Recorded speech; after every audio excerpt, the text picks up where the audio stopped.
Hi chums. Right, I've been away for a while and I don't really know what to talk about, but as you can see, it's another spud reveal.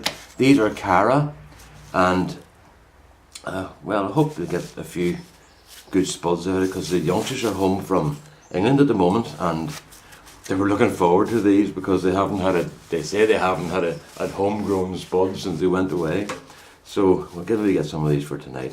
So I'll just dump these out, okay? Oh God!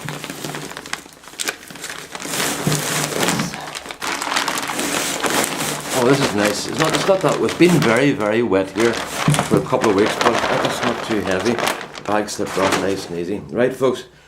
Just before we start, folks, I want to warn you about something. This is not going to be a funny video or a sort of wee story. There's going to be stories, but they're not going to be funny stories, okay? I'm going to talk about mental health issues and our attitude towards them. And also maybe we'll touch on suicide. Now, I'm saying that, I might not go that far, but I'm saying that in case there's some of you are watching this and that's a raw thing for you. So if you don't want to hear what I have to say, you can stop now, but I don't want to put you in a position where you end up maybe getting a raw nerve touched or an old wound opened. So that's what I'm going to talk about, mental health issues and their attitude towards them. When we're born and we're a nice, lovely little brand new baby. But that little baby is a composite of every single person who has ever gone before it in that family. You know your family tree where you've got the traditional family tree where it's a triangle and you start at the top and you come down the triangle to the bottom and you're in along the bottom somewhere, and then your dad and mum above, and then there's your grandparents and your great grandparents and stuff. Imagine a tree upside down where you're at the top, okay? We're at the top, you're at the top here. And then you look at your parents and your grandparents and your great grandparents and your great great grandparents and so on. And suddenly you're at the top of a huge triangle going back God knows how many years, okay? Your DNA is a composite of every single person in that tree that has passed their genes down. So along with the beautiful blue eyes, and in my wife's case, the beautiful green eyes, greeny browny eyes, and the black hair maybe, and the cute smile, and the big ears like I got, and the big ears and the off-centre ears and everything else, and all our little faults and feelings that were, he's got his dad's nose, and he's got his mummy's eyes, and you look at a baby and every day it changes into somebody else. That should be indication enough of the heritage that baby has, that every single person who went before it is in that baby. So we all end up looking like somebody, but that little baby also inherits material to do with their mental health as well. And sometimes there's a dark side, and that can appear as something very cute and endearing as a child, and then it can get darker and darker and darker. And that person might have no idea where this came from, how it started. Now, there will be nature versus nurture. People have experiences in their lives that can cause them to end up with mental health issues. But there is always a possibility that you can inherit them. Now, I can speak from experience here in the sense that I had two Aunt Lizzies, right? And they were wonderful people. One of them was a real eccentric. Oh, she was just real good fun and would do anything, and mad as a bag of what, I don't know what it is, forgotten now. But she was great. But my other Aunt Lizzie, she was great too, of a completely different person. She lived up in a little farmhouse on a lane, and she had little rules like the postman. She had a thing drawn on the ground. She had a thing on the ground called the margin, right? And she did it with her finger, right? and the postman had to leave the mail on this side and she picked it up on this side, you know. And she took OCD to a completely new level, but she had mental health issues. But they weren't destructive, they were just strange, you know. So I think in every family we can trace back things that people have similarities, and they have similarities in mental health and behaviour and character and stuff, you know. So when we come across something like a person being depressed and we say, all we need is a good kick in the arse, you know, I think we need to re-examine our attitude towards people with mental health issues, because doctors will tell you that we know very, very little about our own bodies, and a lot of the stuff that we do is guesswork or repetition, where they recognise symptoms from something they dealt with before and learned from. But there is far more unknown than is known. So the person who we look at who needs a good kick in the arse might be suffering horrors that we have no idea about, or maybe we do understand because we're suffering those ourselves. So I think we need to sort of maybe re-examine our own attitude towards people with mental health issues, if we haven't done so already, because they could be suffering in a way that we just cannot imagine.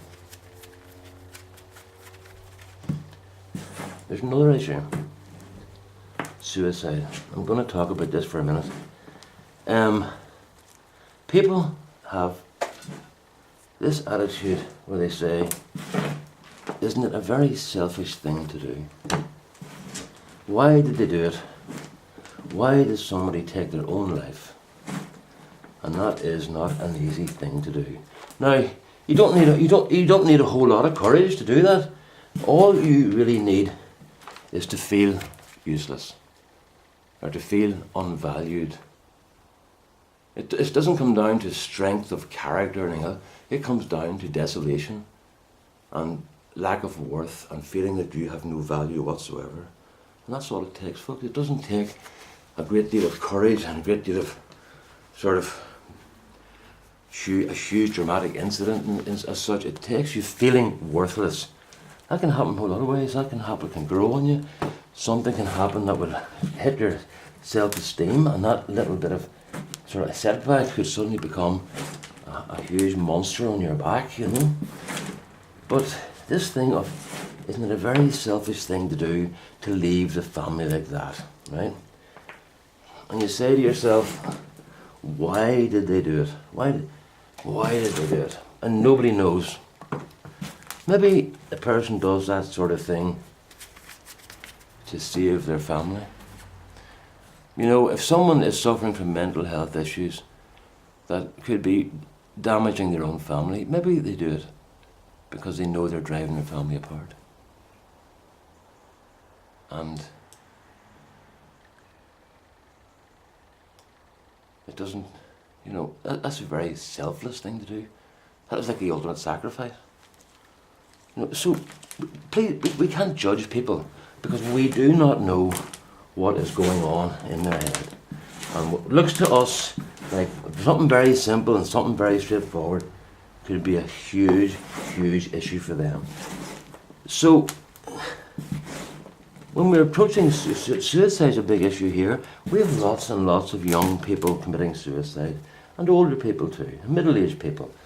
And it's an epidemic, and some people put it down to the way the economy is, and there's a lot of truth in that. Because if you can't get it, if you want a job and you're from a community or a family who have worked and you feel that you're useless because you can't get a job and you can't contribute to your family to help work out there or to society, and you feel embarrassed about maybe getting benefits and having to use benefits, you know, that could be the trigger that sets off the spiral of depression and the feeling of uselessness. And here we're back to the uselessness again.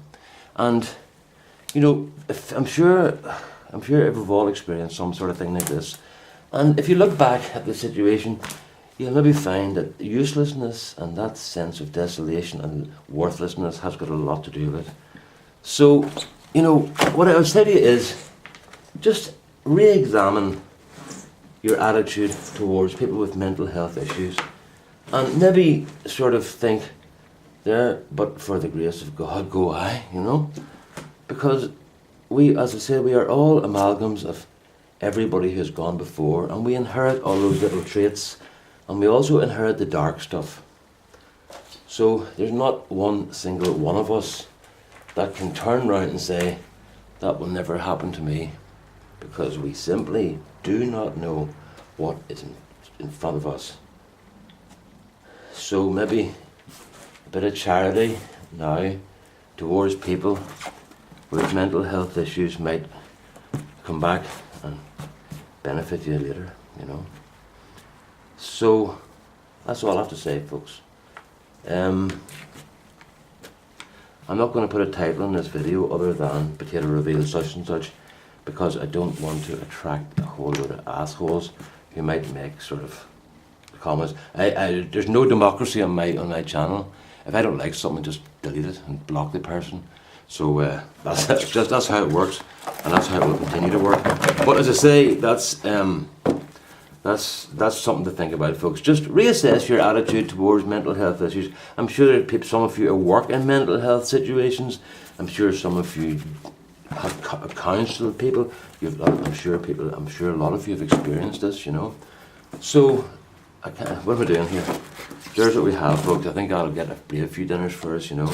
Well, there's my son's lot there, you know. He'll finish those off probably.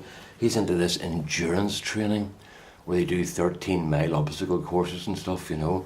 It's true, it is pure self-inflicted brutality, you know, but he loves it. And you know what?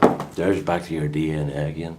When I was his age, I loved the same sort of stuff, you know. Only I didn't know about this endurance type racing, otherwise I'd have been at it. I was climbing mountains and canoeing and anything where I could get wet and dirty, I was at it, you know. So that's it. So folks, there we are. That's the Caras, and a little sort of request just to examine your own attitude towards people with mental health issues, and please don't condemn people who might end up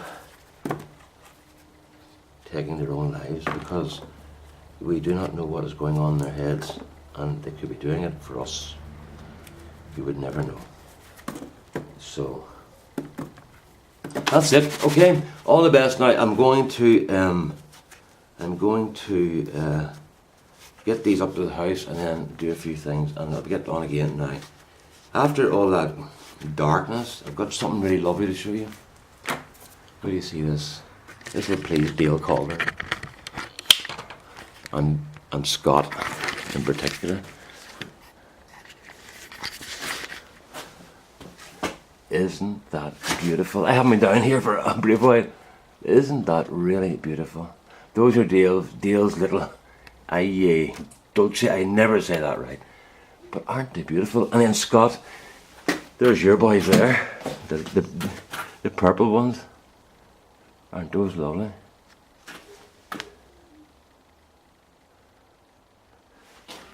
There's some more over here. Let me see. There's another one of these. Who's this again? Gary! There you go, Gary. There's your bird's eye chilies. Those are the ones I thought I'd lost. Aren't those lovely too? I'll maybe do a video where I eat all of those at one go. Or maybe not. And just to show it, just to prove I tell lies. Remember I said I wasn't going to grow stuff in the ground again?